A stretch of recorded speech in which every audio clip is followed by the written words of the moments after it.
और अब ABP news की बड़ी पड़ताल। यूपी में अब सरकारी जमीनों पर अवैध कब्जा करने वालों की खैर नहीं। योगी सरकार ने ऐलान किया है कि वो जल्द ही एंटी भूमाफिया स्क्वाड बनाकर सरकारी जमीनों से कब्जे हटाएगी। योगी सरकार की अगली कैबिनेट में इसका फैसला हो सकता है।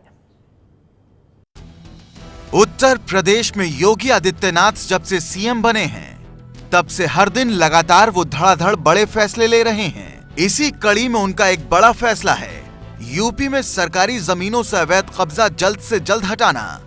जमीन की जरूरत इसलिए है क्योंकि यूपी के कई निगमों और प्राधिकरणों के पास घर बनाने के लिए लैंड बैंक ही नहीं बचे हैं। कई बेशकीमती जमीनों पर भूमाफिया ने अवैध कब्जा कर रखा है। इन्हीं से निजात दिलाने के लिए योगी सरकार ने जल्द ही एंटी भूमाफिया स्क्वाड बनाने का ऐलान किया है। मुख्यमंत्री जी ने जोर दिया है कि उत्तर प्रदेश में कोई भी कब्जा, चाहे वो किसी की निजी भूमि हो, उस पर भी कोई कब्जा नहीं कर पाएगा और जो पुराने कब्जे उनको हटाएंगे। योगी सरकार ने इसके लिए सरकारी जमीन पर अवैध कब्जा हटाने के लिए जो मसौदा तय किया है, उसके मुताबिक तहसीलों में एसडीएम और जिलों में डीएम उन जमीनों को चिन्हित करेंगे जो भूमाफिया के कब्जे में हैं। राज्य स्तर पर मुख्य सचिव इसकी निगरानी करेंगे। माना जा रहा है कि अगली कैबिनेट बैठक में योगी सरकार इस पर मुहर लगा सकती है। ऐसा करने का मुख्य मकसद लैंड बैंक बढ़ाना होगा, कानून व्यवस्था दुरुस्त रखना और अतिक्रमण से भी निजात मिलेगी। देखिए, टास्क फोर्स अकेले कुछ ज़्यादा नहीं कर पाएगा। टास्क फोर्स तो बने और टास्क फोर्स के सामने चैलेंजेज रहेंगे। एक तो ज़मीन जो कब्जे में है उसका आइडेंटिफिकेशन करना, उसका चिन्हांकन करना, अब फिर उस पर हुए अतिक्रमण को हटाकर और उसे सुरक्षित करना। जानकारों का मानना है कि योगी सरकार को इसे कैबिनेट में पास कराने के अलावा एक प्राधिकरण भी बनाना पड़ेगा जो इनकी देखभाल कर सके। यूपी के सीएम योगी आदित्यनाथ ने सरकारी जमीनों से अवैध कब्जा हटाने के लिए भूमाफिया के खिलाफ भले ही मुहिम छेड़ दी हो, लेकिन गाजियाबाद में उन्हीं से जुड़ी हिंदू युवा वाहिनी पर सरकारी जमीन हड़पने का आरोप लगा है। अवैध रूप से कब्जा की हुई जमीन पर मंदिर बनाया जा रहा है। भगवान श्री राम और सीता का यह मंदिर यूपी के राजनगर एक्सटेंशन में बन रहा है। दिक्कत यह है कि 1180 वर्ग गज की जिस जमीन पर यह मंदिर बन रहा है उस पर अवैध कब्जा है, यानी कि यहाँ मंदिर बनाने की इजाजत नहीं है। ये जमीन बिजली विभाग की है जिसे गाजियाबाद विकास प्राधिकरण ने बिजली घर बनाने के लिए अलॉट किया था। लेकिन आरोप है कि सीएम योगी आदित्यनाथ से जुड़ी संस्था हिंदू युवा वाहिनी के लोग इस जमीन पर अवैध कब्जा कर मंदिर बना रहे हैं। आप इसका विरोध क्यों कर रहे हैं? हमने कहा हिंदू के नाते मैं विरोध नहीं कर रहा हूँ। आप मतलब ये हमारी ये भूमि विद्युत विभाग के नाम है और मैं और इलाट है मेरे नाम, तो मैं मतलब उस नाते विरोध कर रहा हूँ। रही बात नहीं आपको चंदा देना पड़ेगा धर्म के नाम पे चंदा 10,000 रुपये हमसे ज़बरदस्ती दिलवाया गया, हमने दिया धर्म के नाम पे, लेकिन उस जमीन के लिए तो उसका तो मैं विरोध करूँगा, वो गलत है। खास बात यह है कि 27 मार्च को एबीपी न्यूज ने इस जमीन पर अवैध कब्जे की खबर भी दिखाई थी, जिसके बाद अगले ही दिन ऊर्जा मंत्री श्रीकांत शर्मा ने खबर का संज्ञान लेते हुए इस मामले में कार्रवाई की बात कही थी। लेकिन हालत यह है कि मंदिर का निर्माण और तेज हो गया है। हिंदू युवा वाहिनी के नेता कहते हैं कि मंदिर यहां बनकर रहेगा।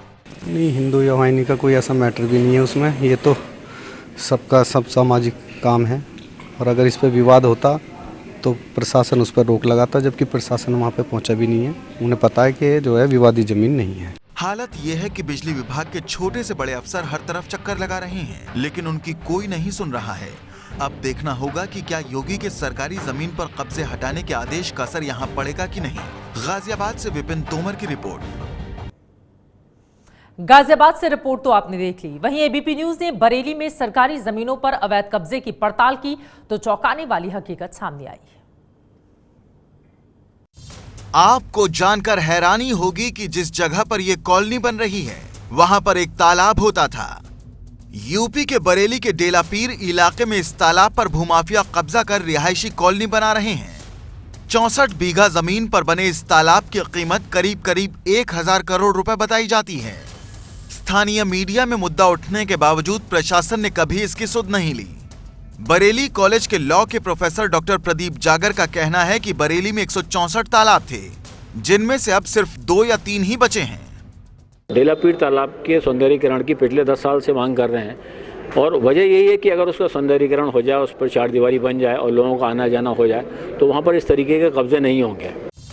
बरेली के मेयर डॉक्टर IS तोमर का कहना है कि नगर निगम अपनी जमीनों को लेकर सजग है, लेकिन जितनी भी जमीनों पर कब्जे हैं उनमें से 90% मामले न्यायालय में चले जाते हैं, जिसका फायदा भूमाफिया उठाते हैं। और उनके तहत जो है वो फिर नगर निगम भी कोर्ट में ही पैरवी करनी पड़ती है, और जब तक कोर्ट से निर्णय नहीं हो जाता तब तक आप उसको खाली नहीं करा सकते। बरेली के नगर निगम, बरेली विकास प्राधिकरण और जिला पंचायत की कई जमीनों पर अवैध कब्जे हैं। बरेली से संवाददाता अनूप मिश्रा की रिपोर्ट। बरेली से अब आपको लेकर चलते हैं मेरठ। मेरठ में शमशान की जमीन पर भूमाफिया ने घर और दुकानें बना दी हैं। इसकी शिकायत नगर निगम में कई बार की जा चुकी है, लेकिन फिर भी कोई कदम नहीं उठाया गया।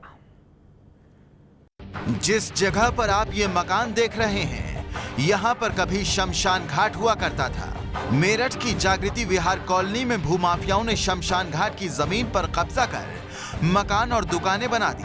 भूमाफियाओं ने लोगों को फर्जी तरीके से ये जमीनें बेची हैं। यहाँ के लोगों ने कई बार इसकी शिकायत नगर निगम से की है, लेकिन फिर भी इनके खिलाफ कोई कदम नहीं उठाया गया है। उसने जो है इसमें 1.5 बीघा जमीन घेर रखी है स्कूल के नाम से, और अपनी प्राइवेट प्रॉपर्टी बना के उसमें जो है दुकानें बना रखी हैं सड़क पे, और उसमें जो है किराया जो है खुद ले रहा है, और जो भी संपत्ति नगर निगम की है। मेरठ में नगर निगम अपनी उन जमीनों की लिस्ट तैयार कर रहा है जिन पर भूमाफियाओं का कब्जा है। नगर निगम के अधिकारियों का कहना है कि जिन लोगों ने जमीन पर अवैध कब्जा किया है उनके खिलाफ कार्रवाई की जाएगी। ये है ABP न्यूज़, आपको रखे आगे।